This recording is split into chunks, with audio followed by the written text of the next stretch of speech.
Doubt is not a pleasant condition, but certainty is absurd. Voltaire's words cut through centuries of human pretense like a blade through silk. You've probably quoted this line yourself, nodding sagely at dinner parties or dropping it into conversations when someone gets a little too confident about their political predictions. But have you ever really lived it? Have you ever sat with doubt long enough to realize it's not your tormentor? It's your guide? You wake this morning and immediately face a dozen small certainties that aren't certain at all. The weather app says rain, but you glance outside and see patches of blue. Your phone buzzes with a news alert claiming something is definitely true, but you remember yesterday's definitely true headline was quietly retracted by noon. Even your coffee tastes different today. Did they change the blend, or are your taste buds staging a rebellion? These tiny moments of uncertainty pile up like snow, and most people spend their entire lives shoveling them away, desperate to maintain the illusion that they know what's happening. You've done it too. You've chosen restaurants based on online reviews written by strangers whose palates might be calibrated to cardboard. You've trusted headlines because they appeared in fonts that looked authoritative. You've made decisions about people based on first impressions, as if humans were books you could judge by their covers. Though, let's be honest, you probably judge actual books by their covers too.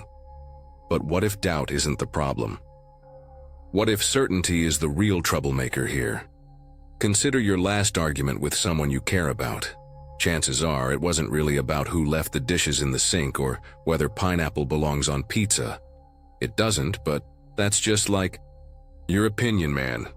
It was about two people absolutely certain they were right, colliding like asteroids in the kitchen. You both had your facts lined up, your justifications polished to a gleam. You were so sure, so beautifully, tragically sure. Voltaire understood something that modern life seems designed to make us forget. The most dangerous person in any room is the one who has never questioned their own beliefs. They're walking around with all the confidence of someone who knows exactly where they're going, but they're reading the map upside down. You see this everywhere now. Politicians who speak in absolutes about complex issues. Social media influencers who've never met a nuanced position they couldn't oversimplify into a catchy slogan. Friends who share articles without reading past the headline, certain that their 30-second scan has revealed universal truth. It's like watching people play Jenga with their worldview. Each new piece of information gets stacked higher and higher, until the whole tower becomes so precarious that one wrong move could bring it crashing down. But here's what Voltaire knew, and what you're beginning to understand. Doubt is not weakness. It's intellectual honesty. It's the admission that reality is more complex than your current understanding of it. When you say, "I don't know," or "I might be wrong," you're not surrendering. You're opening a door. Think about the last time you changed your mind about something important. Not a trivial preference like switching from tea to coffee, but a real shift in how you see the world. It probably didn't happen because someone presented you with irrefutable proof. It happened because you allowed yourself to sit in the uncomfortable space between your old certainty and whatever was coming next. You let doubt do its work. That's the paradox Voltaire captured so perfectly. Doubt feels unpleasant because it requires you to hold multiple possibilities simultaneously, to live with questions instead of answers. Your brain, bless its pattern-seeking heart, wants to resolve the tension immediately. It wants to choose a side, plant a flag, and declare victory. But the most interesting territory, the place where real growth happens, exists in that messy middle ground where nothing is quite settled. You're learning to navigate by doubt instead of despite it, using uncertainty as a compass rather than treating it as a storm to weather. And surprisingly, this doesn't make you less decisive or more paralyzed. It makes you more curious, more open to correction, more capable of changing course when new information emerges. Welcome to the information apocalypse, where every scroll through your feed delivers a fresh batch of contradictory certainties. One expert swears by intermittent fasting, while another warns it'll destroy your metabolism. A study proves coffee prevents cancer. Another study, published the same week, links it to heart disease. Your aunt shares a political meme with the confidence of someone citing peer-reviewed research, while actual researchers hedge their conclusions with more qualifiers than a legal document. You're drowning in a sea of people who are absolutely sure about everything, and they all disagree with each other. This is where healthy skepticism becomes your life preserver. Not the cynical kind that assumes everyone is lying. That's just certainty wearing a different outfit. But the thoughtful variety that asks better questions. Instead of, who's right, you learn to ask, what don't I know yet? Instead of, which expert should I trust? You wonder, what are the incentives here? The algorithms feeding your information diet don't care about nuance. They care about engagement, and nothing engages quite like righteous certainty. They've learned that you'll click faster on "scientists prove this common food is killing you" than on "preliminary research suggests possible correlation worth further investigation." The truth is boring, certainty is clickable. You've noticed this in your own behavior. That moment when you encounter information that confirms what you already believe, it feels like finding money in an old jacket pocket. Your brain releases a little hit of satisfaction, a tiny, "I knew it" triumph. But when you encounter information that challenges your existing beliefs, that feels like stubbing your toe on reality. Your first instinct isn't curiosity, it's defense. This is where most people get trapped. They start treating their beliefs like precious family heirlooms, too valuable to risk examining closely. They surround themselves with sources that confirm their existing worldview, creating echo chambers so perfectly tuned that dissenting voices sound like noise. It's intellectually comfortable, like wearing the same pair of shoes every day, until you realize your feet have been slowly deforming to fit. But you're beginning to recognize the difference between healthy skepticism and its toxic cousins. Conspiracy theories, for instance, masquerade as skepticism while actually being the opposite. They're systems of absolute certainty dressed up in the language of questioning. A real skeptic asks, "What evidence would change my mind?" A conspiracy theorist has already decided that all contradictory evidence is part of the cover-up. You've learned to spot the warning signs. When someone claims to have discovered the one weird truth that experts don't want you to know. When complex problems are reduced to simple villains. When questioning the theory itself is treated as proof of your brainwashing. These aren't skeptical positions. They're belief systems that have inoculated themselves against doubt. Real skepticism is messier and less satisfying. It means acknowledging that climate science is complex even while accepting the overwhelming consensus about human impact. It means recognizing that economic policies have trade-offs, even when you strongly support certain approaches.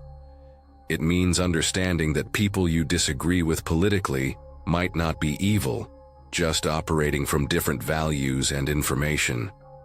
The hardest part isn't skepticism toward ideas you already dislike. That's easy.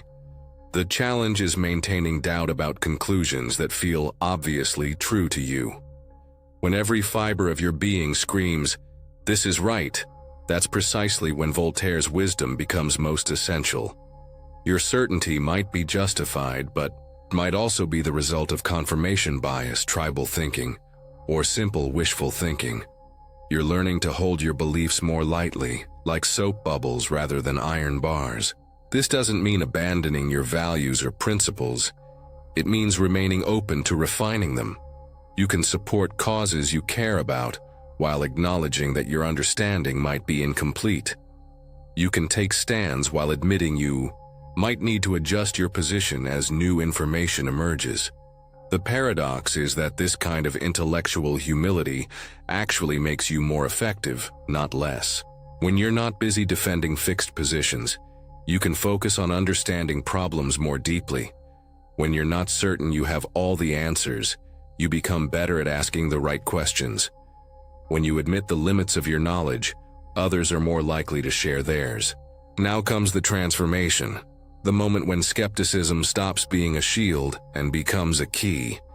You've spent so much time learning what doubt protects you from that you've barely noticed what it opens you to. Certainty builds walls. Skepticism builds bridges to possibilities you never considered. Take your career, for instance. How many opportunities have you missed because you were certain you knew what you wanted? You probably had a 5-year plan once, maybe even a 10-year vision, all mapped out with the confidence of someone who thought the future was predictable. But the most interesting paths in your life likely came from moments when you admitted you didn't know everything, when you said maybe instead of no way. That job offer that seemed completely wrong for you until you took it and discovered skills you didn't know you had. That person who seemed like an unlikely friend until a chance conversation revealed depths you'd never suspected. That creative project you almost dismissed as silly until it became the thing you're most proud of. None of these would have happened if you'd remained certain about your limitations and preferences. Relationships, too, transform when you approach them with genuine curiosity rather than fixed assumptions. Instead of cataloging your partner's flaws with the certainty of a disappointed critic, you start wondering what experiences shaped their perspectives. Instead of being sure you understand your children's motivations, you ask questions that surprise them and surprise you with their answers. Instead of knowing exactly what your friends need from you, you discover that sometimes the best gift is admitting you don't know and asking how you can help. This shift changes everything. Conversations become explorations rather than debates. Disagreements become opportunities to understand different viewpoints rather than battles to be won. Even conflict becomes less threatening when you're genuinely curious about why someone sees things differently. Though this doesn't mean becoming a doormat or abandoning your boundaries, just approaching disputes with the assumption that you might learn something. You're discovering that the phrase "I could be wrong" is perhaps the most powerful sentence in the English language. It doesn't make you weaker, it makes you magnetic. People are drawn to those rare individuals who can hold strong opinions lightly, who can advocate passionately for their values while remaining open to new information. In a world full of people shouting their certainties at each other, you become the person others turn to for thoughtful conversation. The creative applications are endless. Writers know that the best stories emerge when they allow their characters to surprise them, when they resist the urge to control every plot twist. Artists understand that masterpieces often come from happy accidents, from moments when technique gives way to experimentation. Scientists make breakthroughs by questioning assumptions that everyone else takes for granted. Innovation requires the courage to say, "What if everything we think we know about this is wrong?" But perhaps the most profound transformation happens in how you relate to yourself. That harsh inner critic who's always certain about your failures and limitations. What if they're wrong too? What if the story you tell yourself about your capabilities, your worth, your potential, is just one version among many possible narratives? What if the things you're most sure about yourself are the very things that need questioning? This doesn't mean descending into wishy-washy relativism, where nothing matters and all opinions are equally valid. Some things are demonstrably true, some actions are clearly wrong, some beliefs have better evidence than others. But it means approaching even your deepest convictions with enough humility to remain teachable. The beautiful irony is that this kind of openness makes you more decisive, not less. When you're not defending a rigid worldview, you can respond more flexibly to changing circumstances. When you're comfortable with uncertainty, you can act without having all the answers. When you expect to be wrong sometimes, making mistakes becomes less catastrophic and more educational. As you settle into this new way of being, you notice the world becoming more spacious. Colors seem more vivid when you're not sure exactly what shade they are. Conversations become more interesting when you don't already know how they'll end. Problems become more solvable when you're not certain about their causes, even difficult. Emotions become more manageable when you're curious about what they're trying to tell you, rather than certain they'll destroy you. Voltaire was right. Doubt isn't pleasant.